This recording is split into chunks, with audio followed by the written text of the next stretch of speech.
The show is here. Yo, our mission is clear. It's time to change healthcare. Have no fear.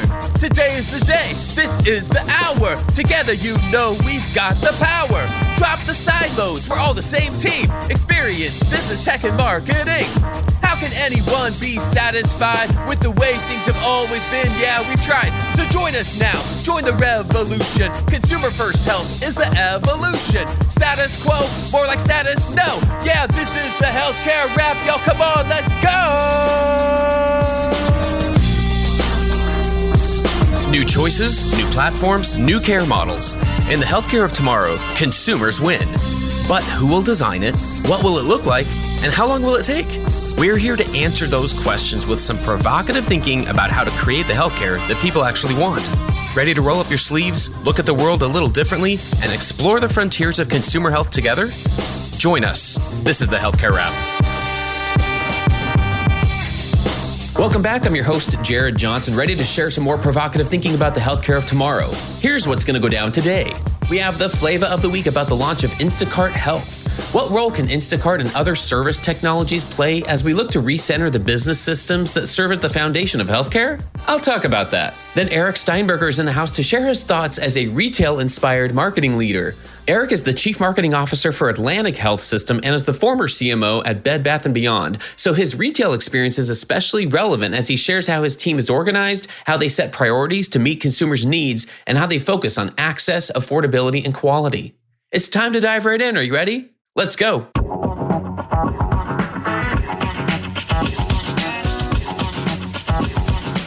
Flavor of the week.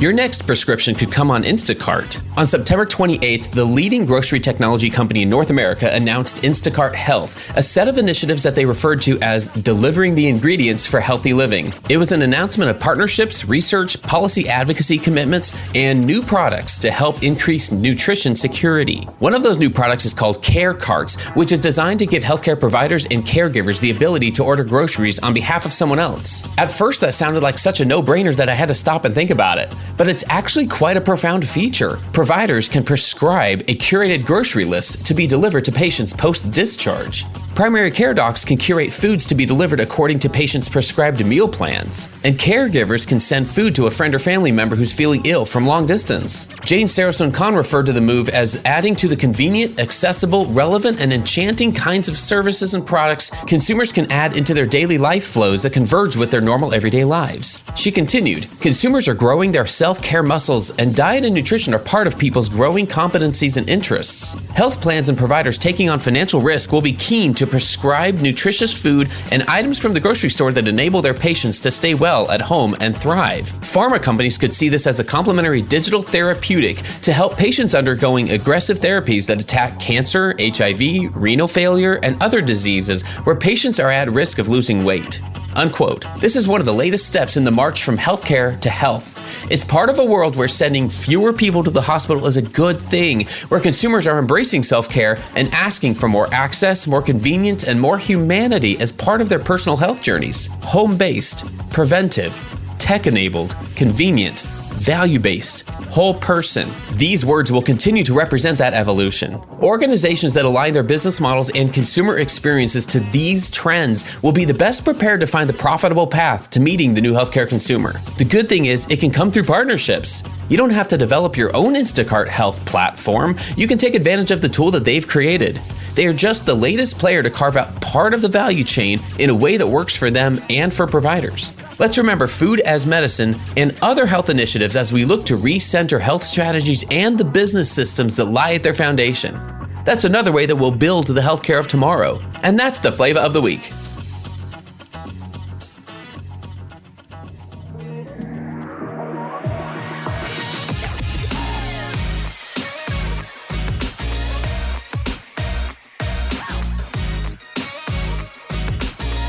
The flow.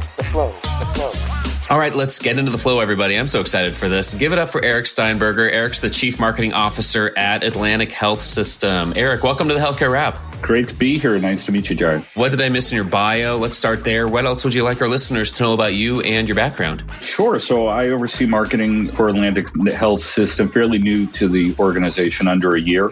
And I guess my background is everything but healthcare. I started my career in management consulting. After business school, I worked in financial services at American Express for a number of years, then did a brief stint at AOL trying to get people not to cancel their dial-up internet accounts. Then went over to the digital agency side for a number of years. And then previous to this, I oversaw marketing for Bed Bath & Beyond, the mothership, and a variety of other brands that the company owned.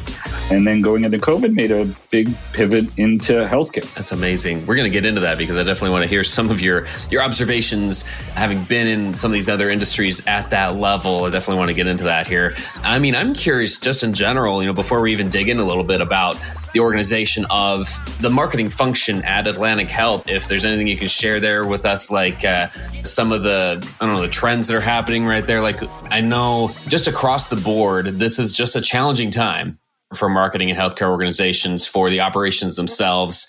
We won't go into, operating margins for the last 24 months, like those kinds of things. But the function itself, like how is marketing structured at Atlantic Health and like what functions are included in there? I would say that's probably one of the biggest areas that's evolving as I've come on board. So when I joined, one of my observations about the marketing department was, unlike a lot of typical legacy healthcare providers, a very heavy focus on brand and PR and communications, and a sort of setup of a siloed nature supporting individual sites, whether they are hospitals or doctors' offices or various different service lines, if it's oncology, cardiology, bariatrics, whatever it is, and building, essentially bespoke marketing campaigns in support of those individual service lines of businesses. So I think at a high level, and I'm happy to talk about it in more detail, but we've really focused on two fundamental things. One is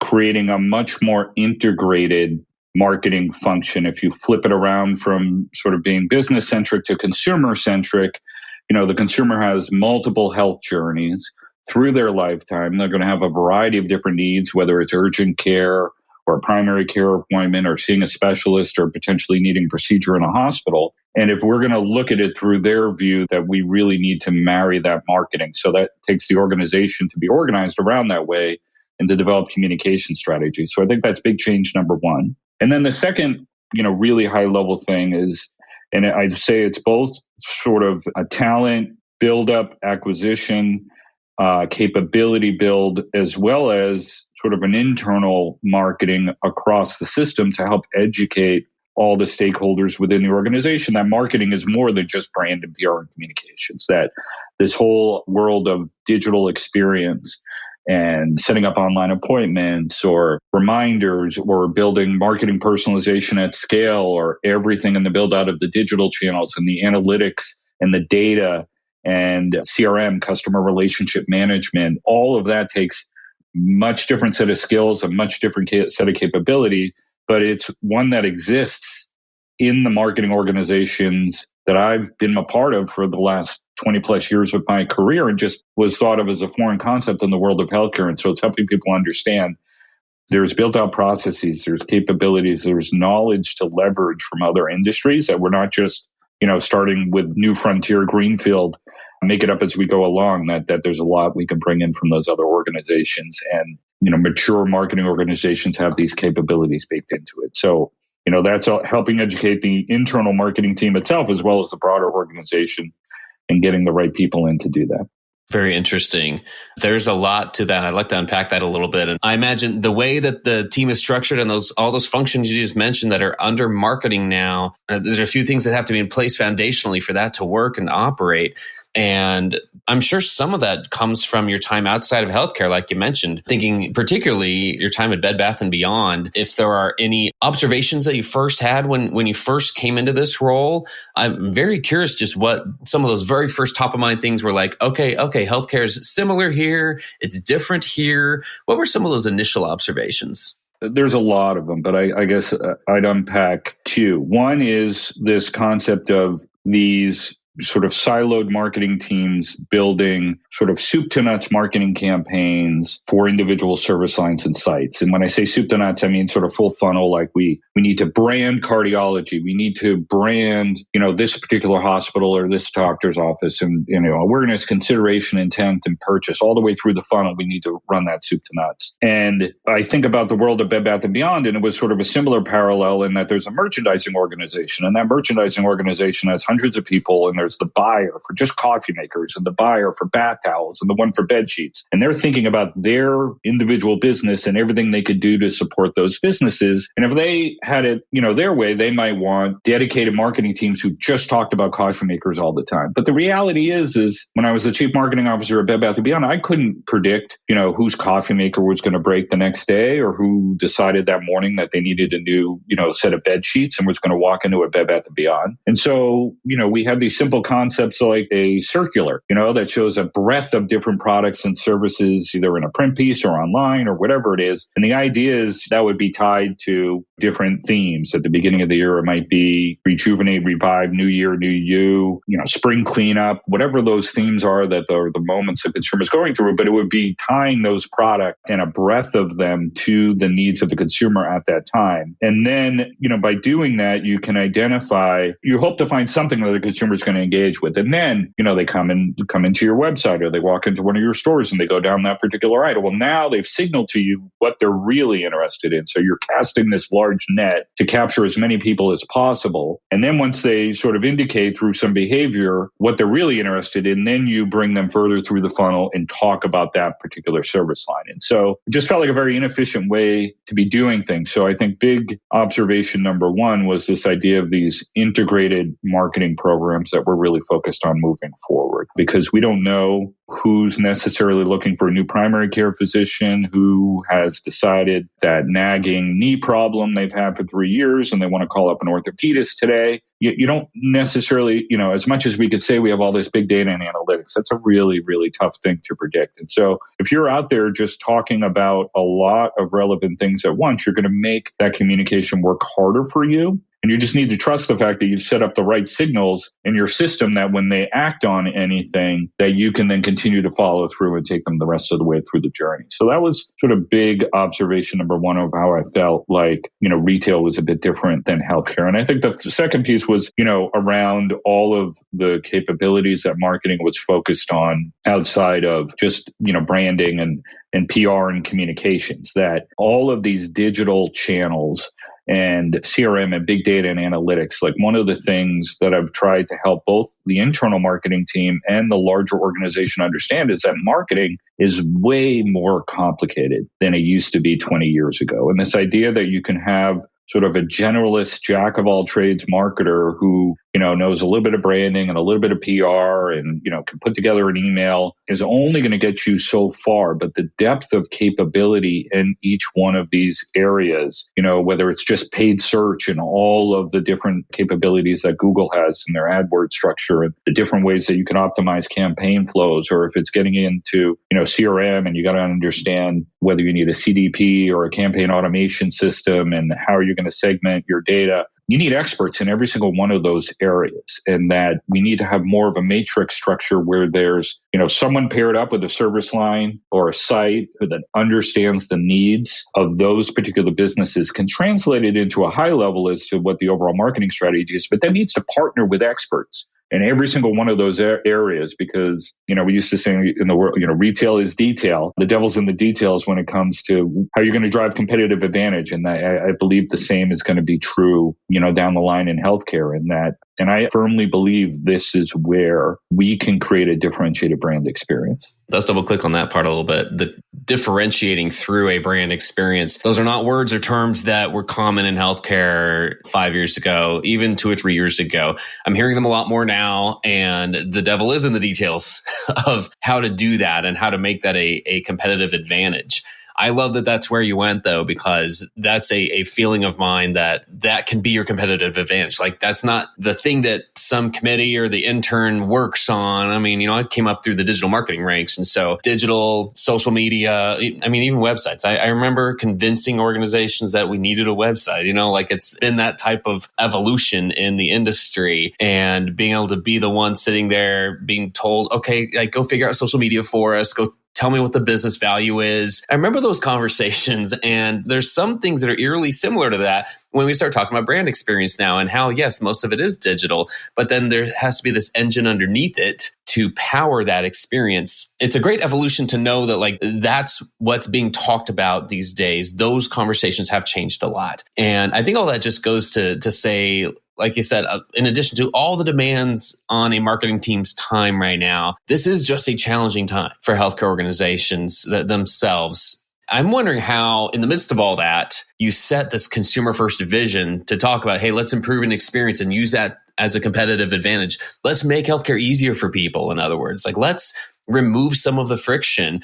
The bar's pretty low. It's challenging. It's complex. So what can we do here or there? How do you set a vision there? And then how do you work with your team to execute on that vision? Yeah. So, I mean, I think I would say a couple of things. So one is, fortunately for me, Atlantic Health as a hospital healthcare system is very well-run organization. So a lot of the challenges that are impacting the industry overall, whether it's recruiting, the political environment, consumer sentiment, coming out of COVID and recovering and dealing with the fluctuations in demand, there's a very, very well-equipped team at Atlantic Health System handling a lot of that, which, very fortunately has allowed me to really focus on this idea of the consumer.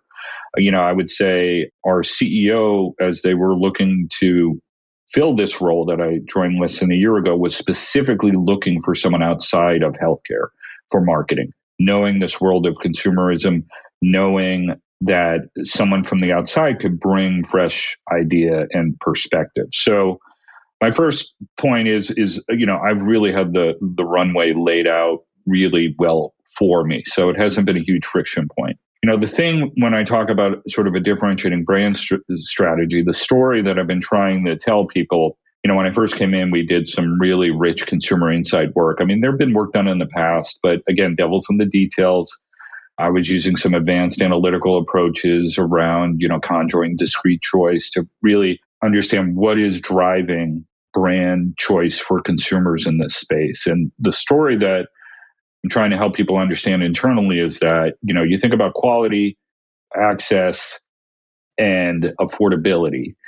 Those are table stakes in this world. And, there's sort of a minimum bar you need to hit on all three of those dimensions. Yes, if it's urgent care, you need to be within 30 minutes drive. If it's specialty, maybe I'll go an hour away from an access standpoint.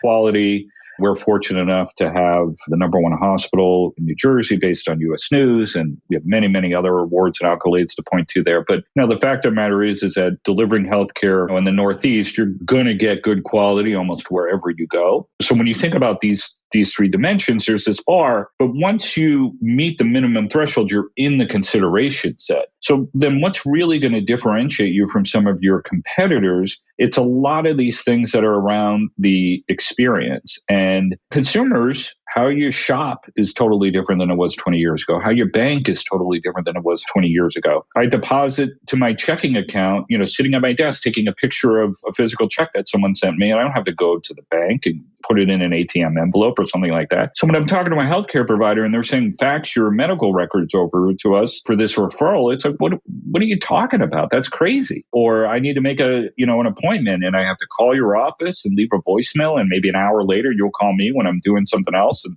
I can't pick up the phone, and it could take, 3 days of phone tag just to schedule an appointment. Like, that's ridiculous. And so even if we could solve that basic, stuff, which, look, if it was easy, someone would have done it. It's definitely difficult.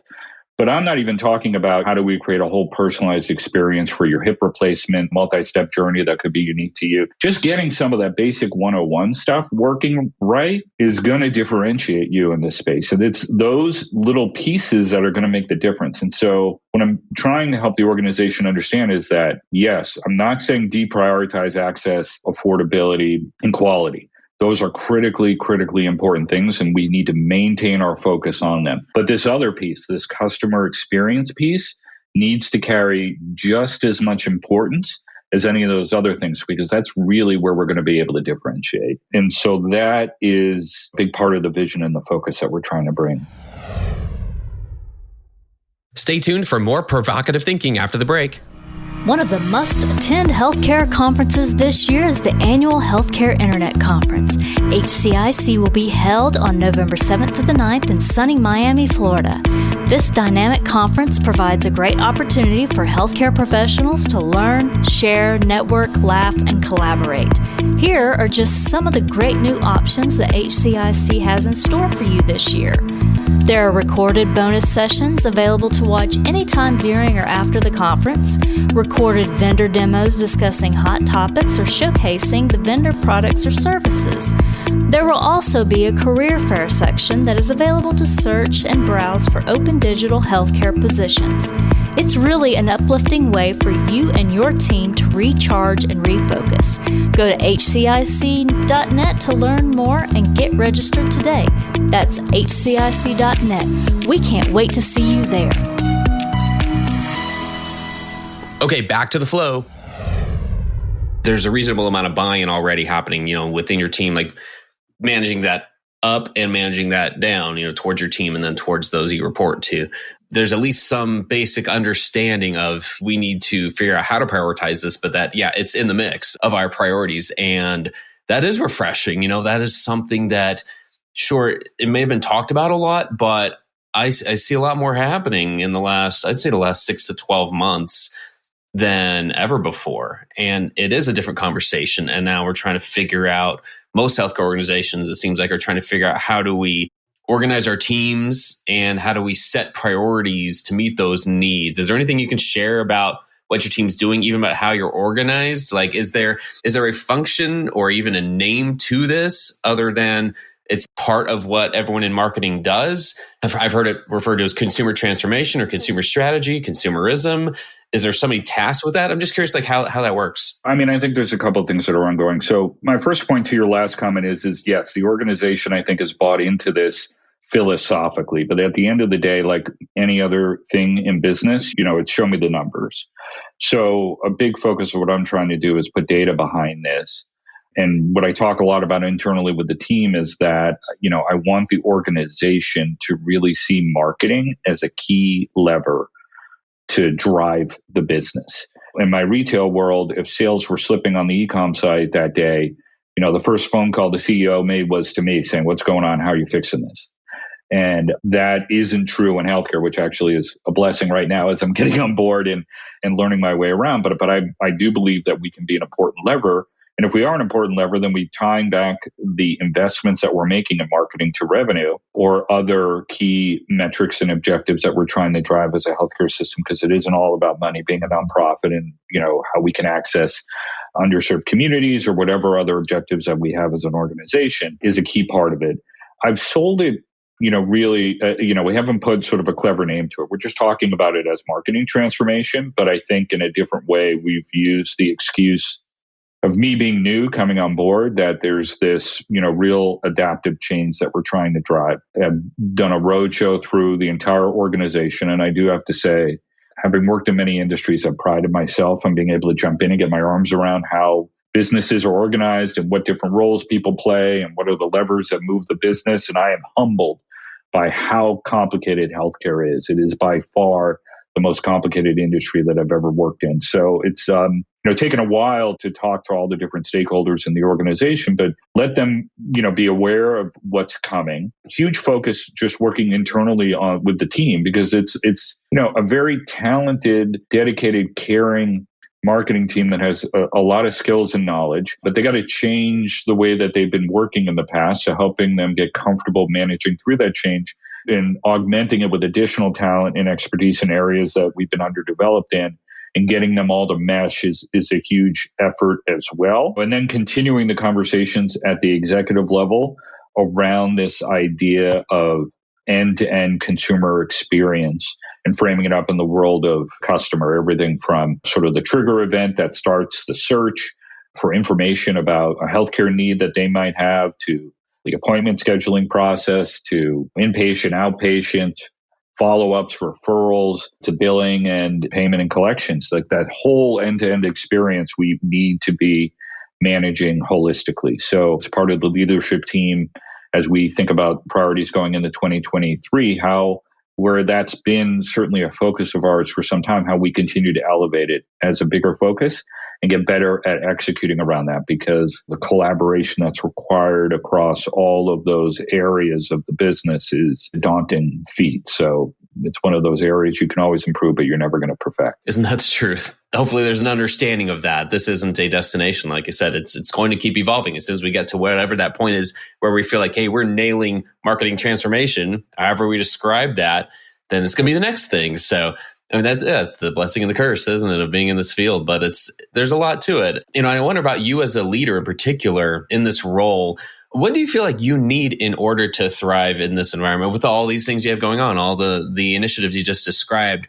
What are the things that help you succeed in your role and the things that you're responsible for? I think it's a bunch of different things. So one is having had, I've just been blessed with some incredible experiences in my past.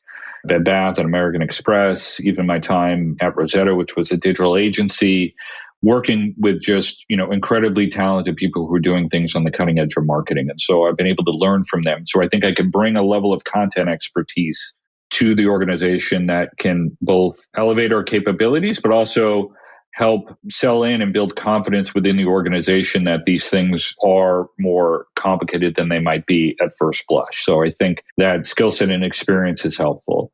I think having been part of my career in professional services and consulting, I have that sort of structured problem solving, structured communication skill approach, which is helpful in terms of simplifying these concepts down to meaningful ways that people are going to understand. Like if I'm coming in and I'm throwing a bunch of marketing lingo around, people don't know what the term CRM is in the organizations. They're not marketing-led organizations like, say, American Express is, or other businesses that I've worked in where most of the leadership has, understands the world of marketing. So you have to communicate at a much clearer level to get them to understand. And then I think the third thing, I don't know that it's a skill unique to me, but just one that I've carried throughout my career, is being an effective listener. Before I come in and say, here's the answer, we should do X, Y, Z, it's a lot of listening. And it was certainly needed in the world of healthcare because there are very unique things about this. We're not selling a bath towel or a coffee maker. When you're talking about a physician, you're talking about a highly trained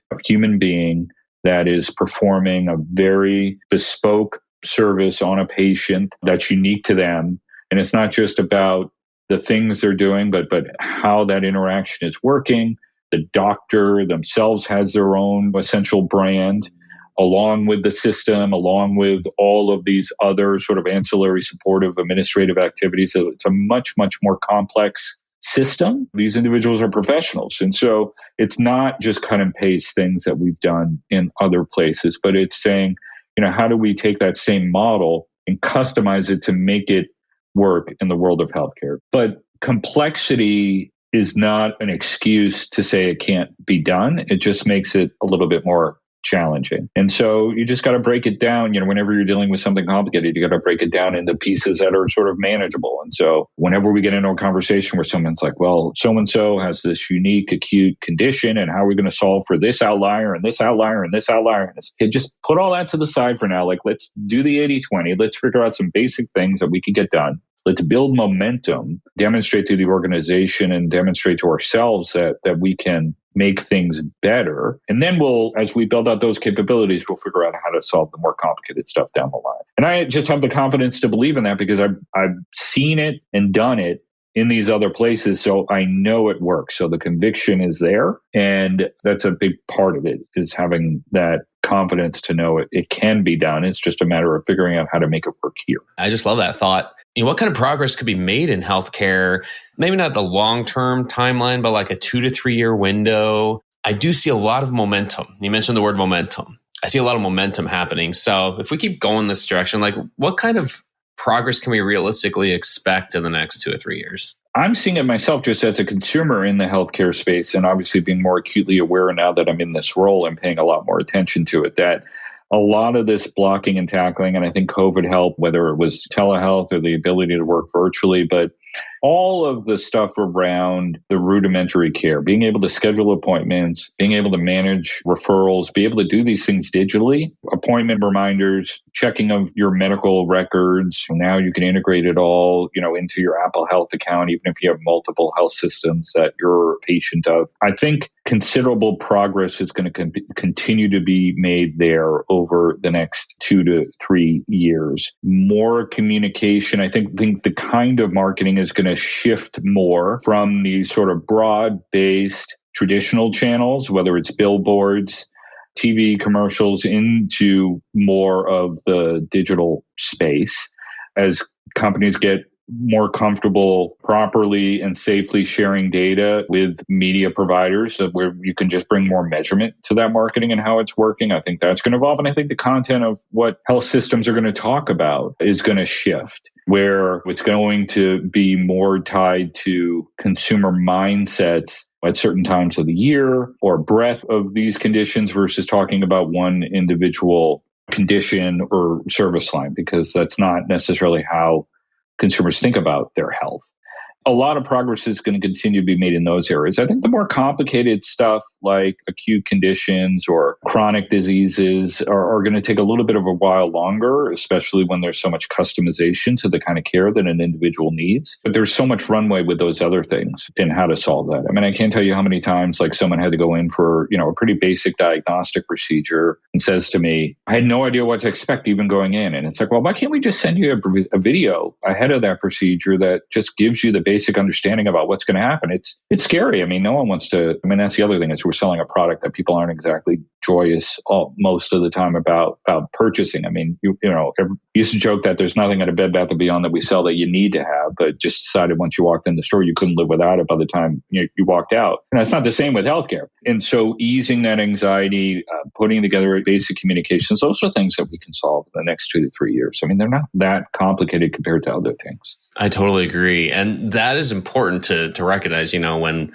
we do look at the episodic nature and the state of mind that consumers are in when they are coming into the healthcare system. They're seeing a doctor, they're getting something scheduled. It isn't the same for the most part as going into a retail store and buying something. So that does dictate a lot of a marketing strategy. That's awesome.